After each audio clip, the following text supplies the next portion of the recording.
we're getting ready for our first mock meet on November 9th at 10 a.m.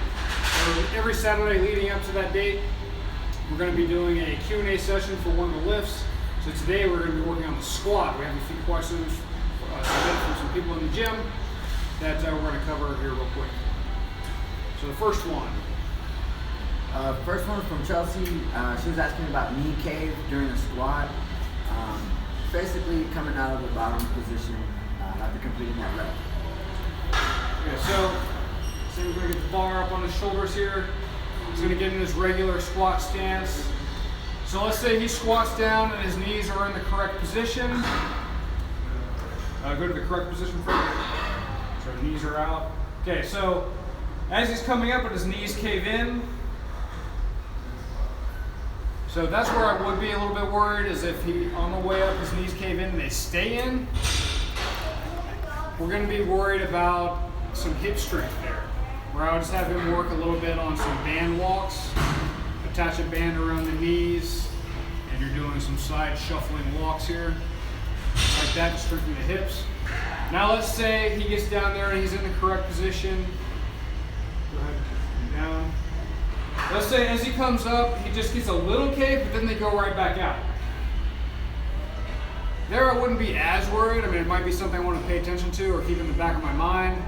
But if he slightly goes in and then pushes out again, I might think that he has enough of the hip strength. It might just be a cueing issue to let him know, keep the knees out. And some people do that just because it gives them a little bit of extra activity to try to strengthen the hips. So it is something that I will keep in mind. Now let's say if he squats down and his knees cave in the entire time and on the way up.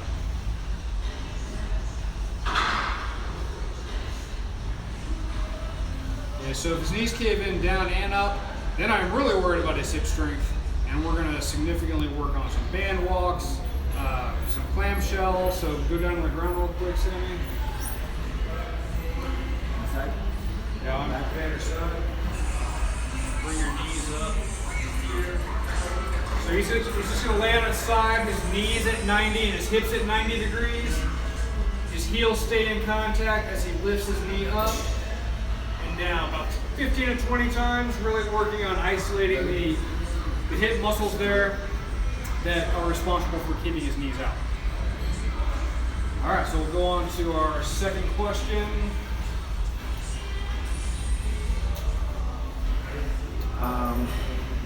Chest up, forward lean, basically the posture during your squat. And who's that question from? Angelico. All right. So if your chest is not up correctly in the squat, it is very easy to fall forward.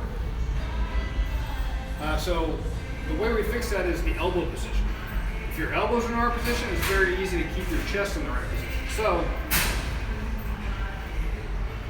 I'm going to have him squat down first with the elbows in the correct position. So go ahead and squat. As he's getting down, let's say his elbows get into the wrong position, which means they flare out backwards. You see how his chest goes down, and in some cases it gets worse where his chest really rounds over. The heavy weight on your back, you're going to fall forward. Okay, so go ahead and stand back up. So what we want to do is try to feel like he's pushing his elbows as far forward as possible, and he's trying to feel like he's wrapping this bar around his back right here. That's to keep his elbows from flaring out that way. Okay, so wrapping that bar around tight, forcing those elbows underneath the bar. Now squat. At no time does he let his elbows flare out backwards. His chest stays up in the right position, his back is arched, and he can stand up easily. There we go. Okay. Again, one more time, incorrect. Now let's go ahead and start with the elbows flared out the entire time. Go ahead down. Again, he's almost looks like he's in the right position, but you can tell his chest is slightly pointed at the ground. He has a decent weight on his back. It's going to be very easy for him to get stuck, and even if he gets out a little bit, go ahead and stand up. Okay, go a little slower. So yeah, wrong way. Okay, as he stands up, he's slightly in the wrong position. As he stands up, that's going to get more and more. He's going to start caving down as he stands up. That's getting more weight on his back. He's not going to be able to hold that position with those elbows flared out that way. So at all times, go ahead and stand up. At all times, keeping those elbows pushed underneath the bar. Wrap that bar hard around the back. Grip it as hard as you can. All right. We'll go ahead and go on to the third question. Last one we got from Eli about squat depth. How far is acceptable? Coming down, breaking 90, butt to heels. I want to say.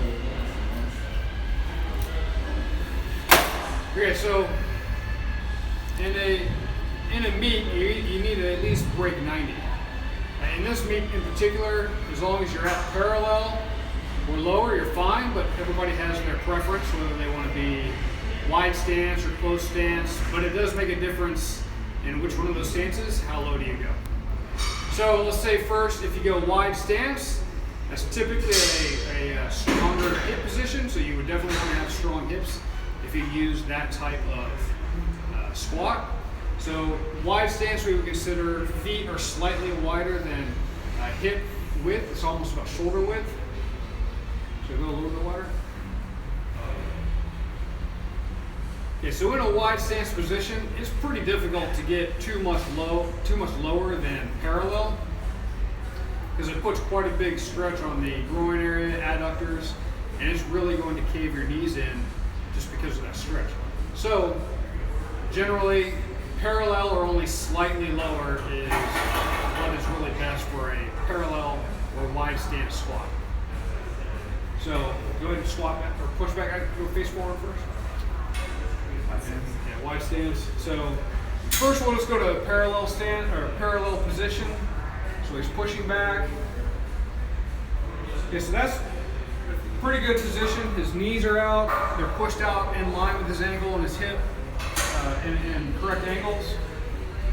But as he comes up, he really has to maintain a knee out position, which is why your hips are required to be much stronger there. Let's say he tries to go lower than that, and watch what happens to his knees. Try to get as low as you can. Try to get even lower. That puts a significant amount of stress on that groin area and adductor area that could lead to some problems over time.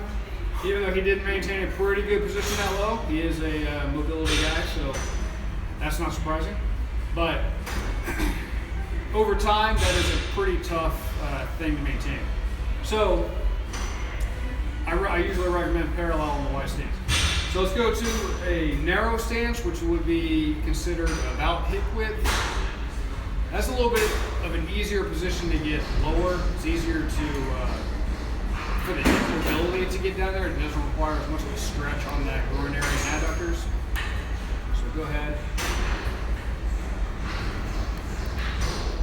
As he gets down, it's much easier to still maintain a good knee out position. His knees are not severely over his toes, where his heel still stays on the ground. I have just a tiny bit more. There we go. Yeah, there we go. Right there. Okay, and then he's still able to stand up out of the squat. So let's go ahead and face the side that way, just so hips or feet hip width apart.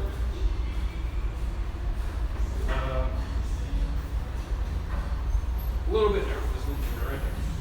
Okay, so see how he can push back, and it's easier for his hips to get down into that position.